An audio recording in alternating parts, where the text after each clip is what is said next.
प्रधानमंत्री जी तरह तरह के नाटक करते हैं। मैं उम्मीद करता हूं कि भारत के चुनाव आयुक्त का और चुनाव आयोग का ज़मीर भी जागना चाहिए और उनको वो करना चाहिए जो संवैधानिक है, कानूनी है, निष्पक्ष है। इस तरह का मजाक मोदी के घर में बैठ के तय हुआ, अमित शाह के घर में बैठ के तय हुआ है। नमस्कार, मैं हयात अब्बास और आप देख रहे हैं 4 PM न्यूज़ नेटवर्क। जैसा कि आप सब जानते हैं कि 4 जून को नतीजे आ रहे हैं और अब गोदी मीडिया जिस तरह से एनडीए गठबंधन को आगे दिखा रही थी, अब उनके भी एग्जिट पोल को अपने बदल रहे हैं। गोदी मीडिया भी इंडिया गठबंधन को आगे दिखा रहा है। हमारे साथ बात करने के लिए कल के नतीजों पर बात करेंगे। क्या कुछ सीपी राय जी कह रहे हैं, कांग्रेस प्रवक्ता हैं, उनसे बात कर लेते हैं। सर, कैसे देख रहे हैं कल के दिन को? कल लोकतंत्र का एक बार इम्तहान है और एक चुनौती है सबके सामने, चुनाव आयोग के सामने भी और प्रशासन तंत्र के सामने भी। मैं पहले 2 बातें बता देना चाहता हूँ। अमेरिका में राष्ट्रपति थे ट्रंप, जिन्होंने लोकतंत्र को कुचलने की कोशिश की। उन्होंने अपने जनरल से कोई बात कही और अपने पुलिस के चीफ से कोई बात कही। वहाँ के आर्मी के जनरल ने जवाब ये दिया कि मैं अमेरिका के संविधान को जानता हूँ, मुझे नहीं पता कि ट्रंप कौन है। वहाँ के पुलिस चीफ ने यह कहा कि अगर कोई तमीज़ की बात आती हो तो ट्रंप साहब आप मुँह खोलिए, अन्यथा शट योर माउथ। इसलिए कि अमेरिका सचमुच एक परिपक्व लोकतंत्र है, जबकि भारत को लोग बड़ा लोकतंत्र, पुराना लोकतंत्र मानते हैं और दुनिया के सबसे बड़ा लोकतंत्र मानते हैं।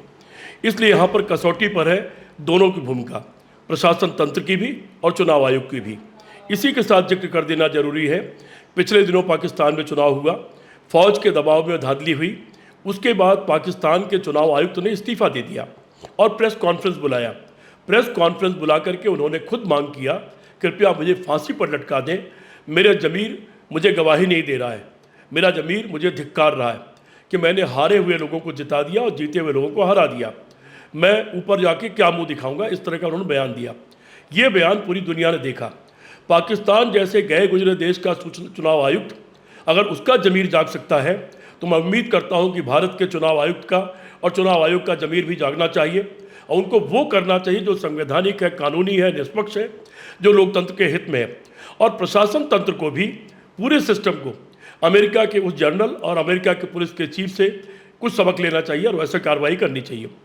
जहाँ तक कल की बात है, इस बार जिस तरह से भारतीय जनता पार्टी का इतिहास रहा है घपले करने, घोटाले करने का, जिस तरह से गोदी मीडिया ने बढ़ा चढ़ा करके खुद अपना मजाक उड़वाया। हरियाणा में केवल 10 सीट है और गोदी मीडिया ने जो अपना प्रेडिक्शन दिखाया है उसमें 12, 14, 16 सीट का दिखाया है। हिमाचल प्रदेश में 4 सीट है, वहाँ पर 6 से 8 सीट तक जीतता हुआ उन्होंने बीजेपी को दिखाया है। ये मजाक है। इस तरह का मजाक मोदी के घर में बैठ के तय हुआ, अमित शाह के घर में बैठ के तय हुआ है। इस बार इंडिया गठबंधन पूरी तरह से मुस्तैद है, हमारा वार रूम मुस्तैद है। सारे जहाँ मतगणना होगी वो टेलीफोन के द्वारा हमसे जुड़े हुए हैं। हमारी लीगल टीम मतगणना स्थल से लेकर जिले के हेडक्वार्टर, प्रदेश हेडक्वार्टर और केंद्र के हेडक्वार्टर दिल्ली तक हमारा मुस्तैद है। इसके अलावा हम इसी पर नहीं छोड़ना चाहते, हम गांधी के अनुयायी हैं। महात्मा गांधी ने भी करो और मरो का नारा दिया था, महात्मा गांधी ने भी असहयोग आंदोलन किया था, महात्मा गांधी ने भी कहा था कि अगर सत्ता गलत काम करती है तो उसको फिर बर्दाश्त नहीं किया जाना चाहिए। हम लोगों ने भी इस बार यही तय किया है कि अगर कोई बेईमानी करने की कोशिश करेगा तो गांधीवादी तरीके से उसका प्रतिरोध किया जाएगा। मैं अपील करता हूं उत्तर प्रदेश के समाजवादी पार्टी, कांग्रेस पार्टी, आप पार्टी और जो लोग भी हमारे सहयोगी और समर्थक हैं उन सभी से कि मतगणना स्थल के आसपास वहां तक जहां तक कानून आपको इजाज़त देता है वहां तक जरूर जाएं और वहां बैठ करके राम धुन गाते रहें, गांधी के आदर्शों पर चलें। लेकिन चेतावनी दे प्रशासन तंत्र को और चुनाव आयोग को, खबरदार, इस बार जनता लड़ी है, जनता से सामना है सरकार का, इसलिए खबरदार कोई गलती मत करना। हम गांधीवादी रास्ते से आपके रास्ते में खड़े हुए हैं। सर, अमित शाह की तरफ से जैसे सूत्रों के हवाले से जो खबर मिली है उसमें साफ तौर पे बताया जा रहा है कि अमित शाह की तरफ से कई डीएम को कॉल किया गया है, कई ज़िलों के, देश के कई जगह पे उन्होंने कॉल किया है, डीएम लोगों को धमकाने की कोशिश की है। मैंने इसीलिए शुरुआत की कि लोकतंत्र का इस वक्त उनका इम्तहान है और इम्तहान पूरे ब्यूरोक्रेसी और IAS अफसरों का भी है। ये IAS अफसर हो, फौज के अफसर हो या पुलिस के अफसर हो, ये सब संविधान की शपथ लेकर के अपने पद पर आते हैं। उस शपथ को अगर ये तोड़ते हैं तो एक भी दिन इनको नौकरी में रहने का अधिकार नहीं है। मैं उम्मीद करता हूँ इस बार इस शपथ को तोड़ने का बिल्कुल प्रयास नहीं करेंगे। राहुल गांधी से जब पूछा गया कि उनकी कितनी इंडिया गठबंधन की सीटें आ रही हैं तो उन्होंने 295 कहा, और बाकी उन्होंने कहा कि वो जो आप लोग दिखा रहे हैं एग्जिट पोल वो गोदी मीडिया का एग्जिट मैं बहुत दिन से कह रहा हूँ आप लोगों से, पहले बातचीत में मैंने कहा होगा प्रेस कॉन्फ्रेंस में कि बीजेपी किसी कंडीशन में 176 पार नहीं करेगी, और अगर बीजेपी 176 पार नहीं करेगी तो इंडिया गठबंधन 300 से कम नहीं होगा। ये मैं बहुत दिन से कह रहा हूँ। मेरा एक सवाल है, किसी पार्टी को वोट क्यों देना चाहिए? पहली बार वोट दिया अच्छे दिन पर गुजरात मॉडल पर, दूसरी बार दे दिया पुलवामा और बालाकोट पर, अब की क्या? ये हो सकता था अगर 10 साल में कोई काम किया होता, सिर्फ झूठ नहीं बोला होता, नौकरियां दी हुई थी, बेरोजगारी खत्म की होती, महंगाई कमी होती, किसान की आय दोगुनी कर दी होती, भ्रष्टाचार खत्म कर दिया होता। सब उसका उल्टा किया है। सारी जनता त्रस्त है, इसीलिए इस बार जनता ये चुनाव लड़ रही है। क्यों वोट दें, ये सवाल सबके सामने है, और इस सवाल का ही परिणाम ये निकला है कि वोट बीजेपी को नहीं मिल रहा। इंडिया गठबंधन को क्यों वोट दें? क्योंकि इंडिया गठबंधन के कांग्रेस का इतिहास है।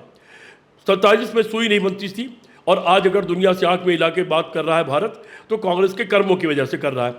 और कांग्रेस पार्टी ने राहुल गांधी के नेतृत्व में, खड़गे साहब के नेतृत्व में जो 5 न्याय और 25 गारंटियां दी हैं, उस पर जनता ने भरोसा जताया। सिर्फ ये नहीं कहा कि हम 30 लाख रोजगार देंगे, ये भी कहा है कि हम 4 जून के तत्काल बाद 24 जून को सारे विज्ञापन निकाल देंगे, अक्टूबर में सारे इम्तहान ले लेंगे, और दिसंबर में हम 30 लाख लोगों को ज्वाइन करा देंगे। इसलिए लोगों पर भरोसा, इसलिए लोगों ने हमारे पक्ष में वोट किया है। सर, कल 4 जून है और ऐसे में प्रधानमंत्री दिल्ली में रोड शो कर रहे हैं। प्रधानमंत्री जी तरह तरह के नाटक करते हैं। प्रधानमंत्री जी को जाते जाते भी कुछ ऐसा काम करके जाना चाहिए था कि लोग उनको याद करें, और वो काम हो सकता था अपनी कमियों को दूर करना, वो काम हो सकता था जनता से की गई वादे खिलाफी से उल्टा करना। चुनाव समाप्त हो गया था, वो चुनाव आयोग से परमिशन मांगते और ये कहते कि मैं ओल्ड पेंशन लागू करना चाहता हूँ। वो चुनाव आयोग से परमिशन लेते और ये कहते कि मैं जो ये अग्निवीर योजना उन्होंने लागू की थी उसको मैं ख़त्म करना चाहता हूँ।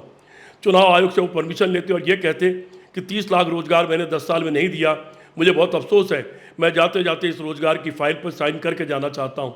वो चुनाव आयोग से परमिशन लेते और ये कहते कि मैंने 2014 में वादा किया था 30 रुपये लीटर डीजल और पेट्रोल बेचने का, मैं आज 30 रुपये डीजल और पेट्रोल करके जाना चाहता हूँ। वो चुनाव आयोग से परमिशन लेते और ये कहते मैंने किसानों की आय दोगुनी करने का वादा किया था, मैं आज किसानों के लिए कोई बहुत बड़ी राहत की घोषणा करके जाना चाहता हूँ। तो मुझे लगता बेहतर होता, लेकिन वो पलायनवाद करके चले गए पर्यटन करने, वो सूर्योदय देखने चले गए कन्याकुमारी में। बेहतर ये होता कि वो ये सब काम करते, लोग उनको याद करते। बाकी कल जो वो करने जा रहे हैं वो करेंगे या नहीं करेंगे मालूम नहीं, कल वो उनकी स्थिति क्या होगी, क्योंकि कल वो चुनाव हारने जा रहे हैं, वो कल के बाद प्रधानमंत्री नहीं रहेंगे। बिल्कुल, तो सीपी राय जी हैं जिनका मानना है कि कल के बाद शायद प्रधानमंत्री जी प्रधानमंत्री ना रहें, वो सिर्फ एक नॉर्मल इंसान, कॉमन इंसान की तरह हो जाएंगे।